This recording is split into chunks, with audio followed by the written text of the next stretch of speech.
बबुआ ए बबुआ सोनू का भैया बबुआ माई बाबू तो हमनी के मरे के मरिए गए।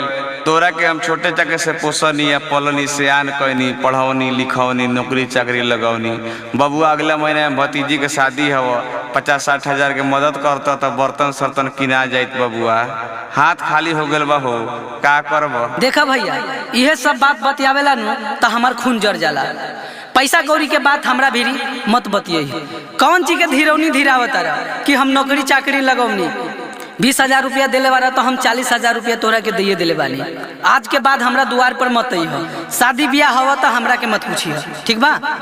जा बबुआ बबुआ तू भाई से ऐसे बतियावत रे। हम जितना पोसनी पलनी सब खत्म हो गल। बबुआ बबुआ भाई से बेईमानी मत कर। बबुआ बबुआ भाई से बेईमानी मत कर। का जी का भइल हो? देवर जी के घरे गई रहनी पैसा ला तो दिलन हो पैसा।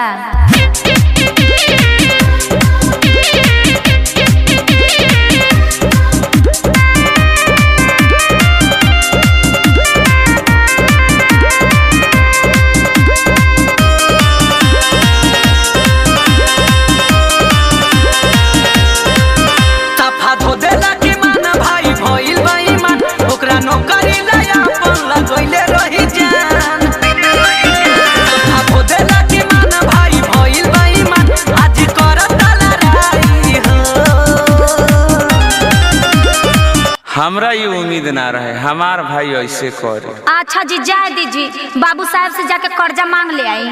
बेटी के बियाह थोड़े रुकी नहीं बेटी के बियाह पिया भले कर्जा कढ़ाई हो। रुकी नहीं बेटी के बियाह पिया भले कर्जा कढ़ाई हो।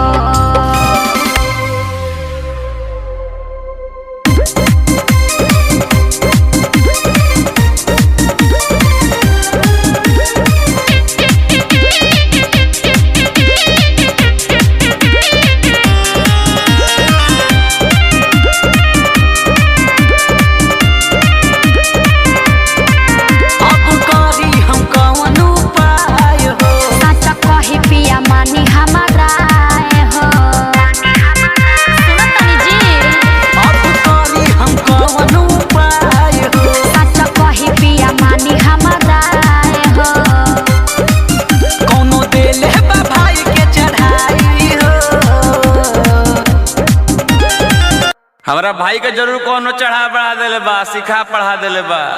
हाँ लइका बारन यही से कोनो सिखा देले बा। दूध पियत रे ना जे कोई सिखा दी। हम ई कुली बात नहीं मानत जी। तुम मानो चाहे मत मानो जरूर कोनो करे के चढ़ावता बढ़ावता। यही से आज बदल गेल बा भाई हमर। हाँ तो सुन ली बात। रोके नहीं बेटी के बियाह पिया भले कर्जा कढ़ाई हो। रोके नहीं बेटी के बियाह पिया भले कर्जा कढ़ाई हो।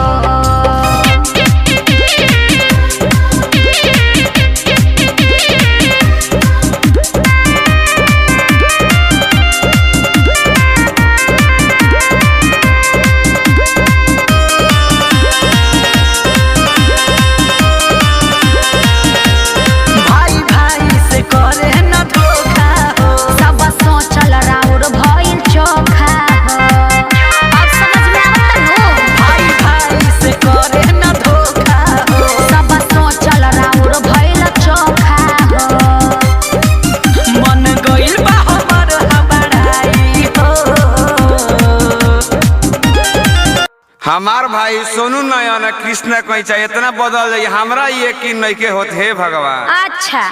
अच्छा तो जाई है खेत के कागज ली आ जाई बाबू साहब के लगे आ कर्जा कर के ले आई। जब बेटी के बियाह होखो आ देखी टेंशन उनसन मत ली ज्यादा।